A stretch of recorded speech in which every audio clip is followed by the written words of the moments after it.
שלום לכולם, כעת אני רוצה לדבר על ייצוג מספרים שליליים על ידי ביטים. אז נניח יש לי בית, בסדר, בית זה 8 ביטים, אני מזכיר, ויש לי כאן 1, 2, 3, 4, 5, 6, 7, 8. ואני רוצה לייצג באמצעות הביטים האלה איזשהו מספר שלילי. עכשיו, אם הביט המשמעותי ביותר או הביט השמאלי ביותר הוא שווה ל1, זה אומר שמדובר במספר שלילי. ככה אני מייצג מספרים שליליים, ואני מייצג מספרים שליליים בשיטה מאוד רווחת שנקראת Two's Complement. אז בואו נראה איך אנחנו מייצגים מספר שלילי באמצעות Two's Complement. אנחנו אומרים, כמו שאמרתי מלפני דקה, שאם הביט השמאלי ביותר הוא דלוק, אז זאת אומרת שמדובר במספר שלילי. למשל המספר הזה הוא מספר שלילי, בסדר? המספר הזה הוא מספר שלילי. למה הוא מספר שלילי? כי הביט השמאלי ביותר דלוק.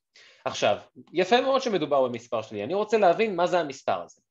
אז בואו נמספר את הביטים שלנו כרגיל, אז אני אומר זה ביט 0, זה ביט 1, ביט 2, ביט 3, ביט 4, 5, 6 ו-7. ואני רוצה לבדוק מה הערך של המספר הזה.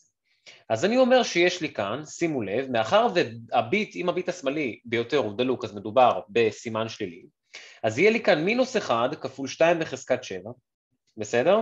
זה ביט שמעיד לי על שליליות, ואז אני סוכם כרגיל, אז יהיה לי פלוס 0 כפול 2 בחזקת 6, פלוס 0 כפול 2 בחזקה 5,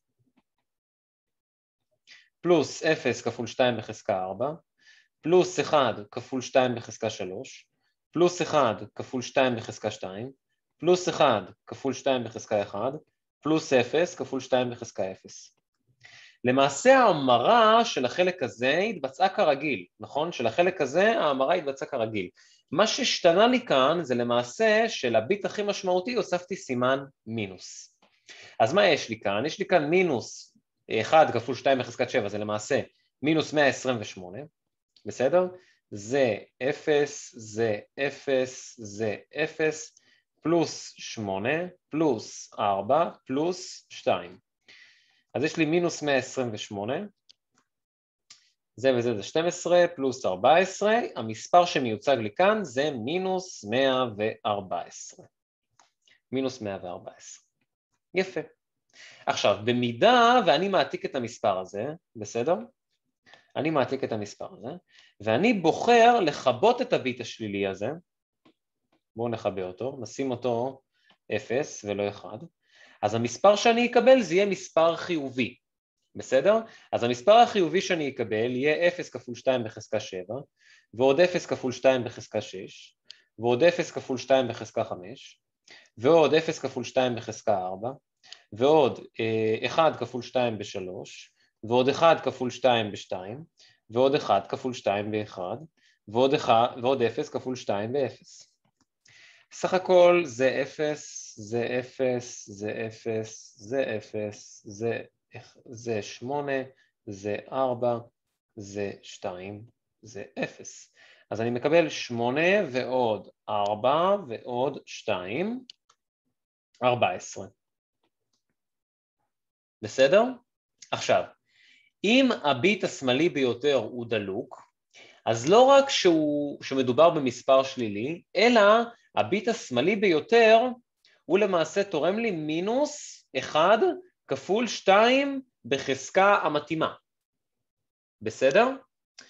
עכשיו, יש יתרונות לייצוג מספרים שליליים ויש גם חסרונות. החסרון הוא שטווח הערכים מצטמצם לי. אם באמצעות unsigned char,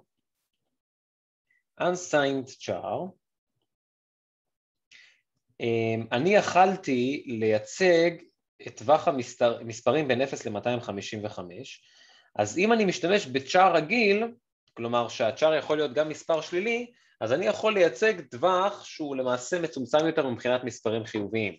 אני אוכל לייצג את הטווח מ-2 בחזקת 7 עד 2 בחזקת 7 פחות 1. זאת אומרת, טווח המספרים שלי יהיה מ-128 עד 127. ולמה? אני שואל את עצמי למה. אז אמרנו שצ'אר הוא 8 ביטים, נכון? והמספר השלילי ביותר שאני יכול לייצר מצ'אר, זה למעשה אם הביט הזה פה, השמאלי ביותר דלוק וכל השאר אפסים.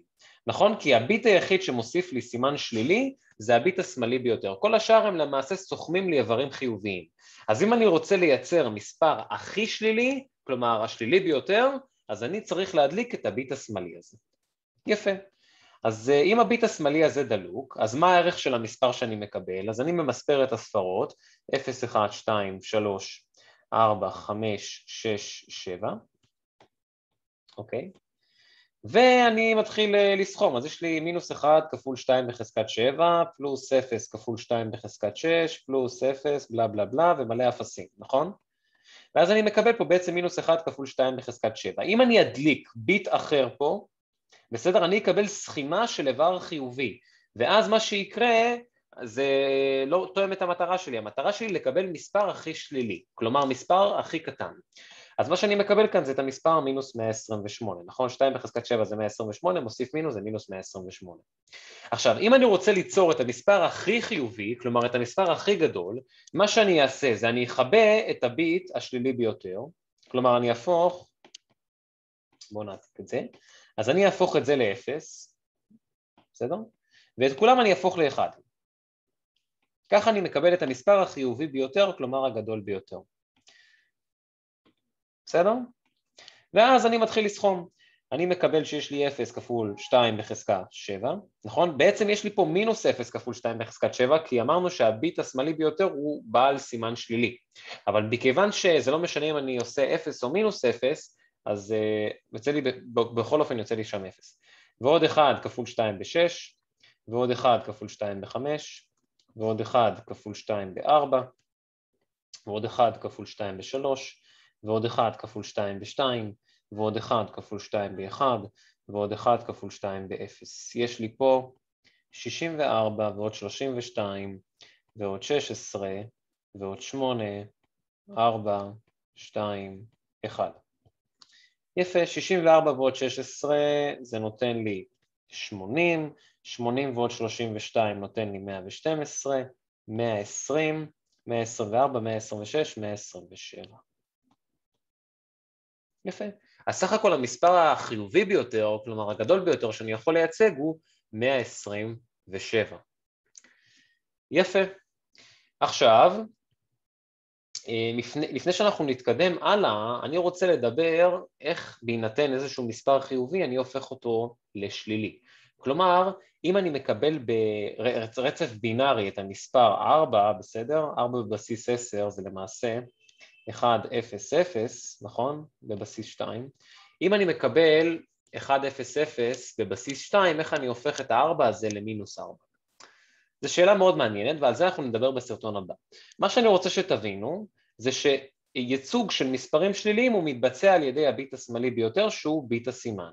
אם הביט הזה דלוק, אז הוא מספר שלילי, וחישוב הערך מתבצע על ידי החישוב הבא, כאשר אני מוסיף מינוס לביט השמאלי ביותר, וכל השאר אני מחשב אותם כרגיל. זה הכל, נתראה בסרטון הבא.